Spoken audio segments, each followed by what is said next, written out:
سلامونه حولې کې هیله مند یم چې جوړ او روغ به یاست. دغه ورځ کې د ملا عبدالغني برادر سفرونه وروسته تر حقاني تر سفرونو شروع سوي دي او هغه هیوادو ته چې حقاني تللی وي د هغه هیوادو په رهبري او د هغه هیوادو په بلنه باندې ملا عبدالغني برادر هم دغه هیوادو تللی دی. هغه هیوادونه امارات دي، قطر دی، عربستان دی او ترکیه ده. تر اوسه پورې د اماراتو، قطر او عربستان سره لیدنه کړې ده او راتلونکي کې شاید د ترکیې هیواد ته هم سفر ولري.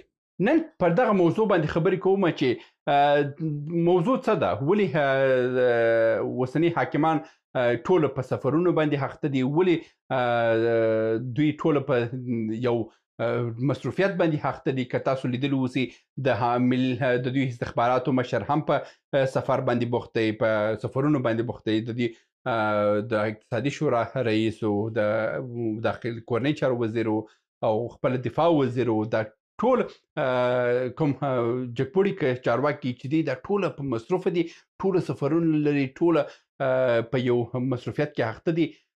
نو نن په دغه موضوع باندې سپیناوی در کوم، انشاءالله چې یو څه معلومات به تاسو ته هم وړاندې کوم. زه پر موضوع باندې خبرې کوو او تر اضافي خبرې تیرې شو. لومړی د ملا عبدالغني برادر په سفر باندې خبرې کوم. که څه د دوی هغه اقتصادي شورا اعلان کړی دی چې د ده سفرونه چې دي د اقتصادي روابطو دپاره امارات سفر یې کړی دی، دا یو د هوړو پزه ده. امارات ګوره، امارات نه زموږ سره ضرورت لري چې دومره اقتصادي اړیکې ولري، ځکه چې د امارات اقتصادي اړیکې چې دي ټوله د اروپا او د امریکا او د دې سره دي.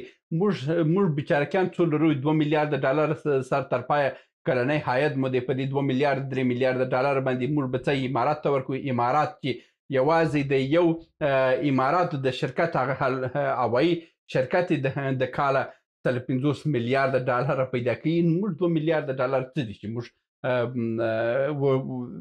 دومره سفر ولرو چې رئیس د امارات ولسمشر زموږ د پلاوي سره وګوري، د قطر امیر موږ د پلاوي سره وګوري، د عربستان د شاهزاده زموږ د پلاوي سره وګوري، د ترکیې ولسمشر زموږ د پلاوي سره وګوري. دا ګوره، دا دلته اقتصادي موضوع نغښتې نه ده او نه هم د اقتصاد په هکله باندې کوم اقتصادي او تجارتي موضوع په دې منځ کې ده. دا موضوع چې د افغانستان په سیاسي بدلون باندې خبرې دي، چې په افغانستان کې راتلونکي یو سیاسي بدلون راځي. تېره شپه مې هم تاسو ته د حقاني د سفرونو په هکله باندې تاسو ته وویلو چې حقاني امارات، قطر، عربستان او ترکیې ته سفرونه درلودل. په هغه سفرونو کې د ډېرو افغانانو سره لیدلي دي، د ډېرو سیاسي رهبرانو سره لیدلي دي، د خپلو د یادو هیوادونو د رهبرانو سره لیدنې کتنې کړي دي. دغه ټولې خبرې چې دي، د کوم خبرې چې د حقاني سره سوي دي، کټ مټ هغه موضوعات چې د ملا عبدالغني برادر سره کېږي. ملا عبدالغني برادر چې دی دا د طالبانو د کندهار د ګروپ مشري په خاطر باندې بلل کېږي هغه هیوادو ته، او حقاني چې دی دا د حقاني شبکې په برابري باندې غوښتنه ترې سوې ده او هلته تللی دی او دا خبرې کړې دي. ښه، دغه ورځ کې ټرامپ راغلی او ټرامپ چې دی هغه کوم کړنې او کوم کارونه چې جو بایدن په نړۍ کې د خپل په 15 کلن او 10 کلن دورې کې کړي، 15 کلن دورې کې کړي دي. نو ټرامپ غواړي چې دغه لږ د جنجالونو په ټول نړۍ کې راکم کړي، چې هغه دا و چې په منځني ختیځ کې چې کومه توده جګړه و هغه د جګړه ختمه سوه او دا امکانات چې په نږدې ورځو کې اوکراین کې چې کوم مځکې نیول سوي دي هغه روسیې ته وبخښي او د اوکراین جګړه هم بلا ختم کړي او د چین سره هم یو هوکړلیک ته ورسېږي او کوم جنجالونه چې د چین او د امریکا په منځ کې دي دا هم تر یو ځای ته ورسېږي. او بله ستونزه دلته چې دا د اوسني حاکمانو د جنجال دی چې افغانستان کې یو داسې حکومت نشته چې نړیواله باندې سیاسي توافق ولري. روسیه هم وایي چې موږ باید داسې یو حکومت ولرو چې یو همشمول حکومت ووځي او په دې کې نړیوالې په رسمیت وپېژني، رسمیت ټول نړۍ خپل سفارتونه په افغانستان کې پرانیزي او کوم مشکلات چې د افغانستان څخه نورې نړۍ ته کېږي او هغه خپل د سفارتي او سیاسي ډیپلوماټیک اړیکو له امله هغه وسې کړی، افغانستان حکومت ته ورسوي او هغه ستونزه په هغه وخت کې باید حل شي. دا اوس کې چې اوس نه سفارت شته، نه سیاسي راکړه ورکړه شته، نه یو سیاسي مشاجره شته، نه یو سیاسي بحث شته، نه یو سیاسي لفظ شته په منځ کې.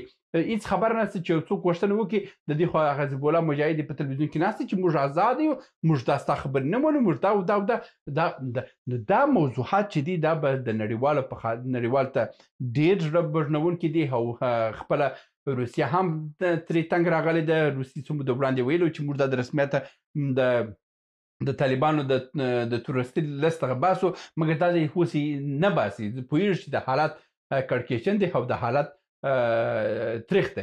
نو دغه ورځ کې د ټرامپ او د پوتین لیدنه په عربستان کې ده. په عربستان کې اصلي تمرکز چې دی پر اوکراین باندې دی، پر ایران باندې دی، پر افغانستان باندې دی او په افغانستان باندې او پر فلسطین باندې دی. دغه څلور موضوعات چې دي د پوتین او د ټرامپ د لیدنې اصلي موضوعات دي چې په داسې کې په عربستان کې ترسره کیږي. نو یو موضوع چې د افغانستان دی، د افغانستان موضوع چې ده، دوی باید یو سیاسي بدلون راوړي او یو سیاسي حرکت په افغانستان کې راوړي چې افغانستان کې د کوم ستونزې چې دا تر حده حل شوي اوسي. د حقاني سره هم چې کومې خبرې شوي وه هغې کې هم ویلي وو چې تاسو باید یو خو دا دی چې تاسو یو سیاسي بدلون ته غاړه پرېږدئ. امکانات شته چې حقاني باید رهبري په غاړه ونیسي او یو نوی حکومت را پیدا سي چې لږ ډیموکراټ اوسي، په دې کې ځوانان وسې کړئ، په دفترونو کې نیکټایانې ووایي، سفارتونه باید خلاص سي، په کابل کې لږ ازادي واوسي، موسیقي واوسي. دا هغه دا ټولې خبرې هلته ورسره سوي دي او دغه خبرې دلته هم د دوی سره هم کړي دي او چې د دوی څخه هم موافقه غوښتې ده چې تاسو باید څه رول په راتلونکي حکومت کې ولرئ. مثلا حقاني شبکه به څه رول ولري، مثلا شمالي ټلواله به څه رول ولري.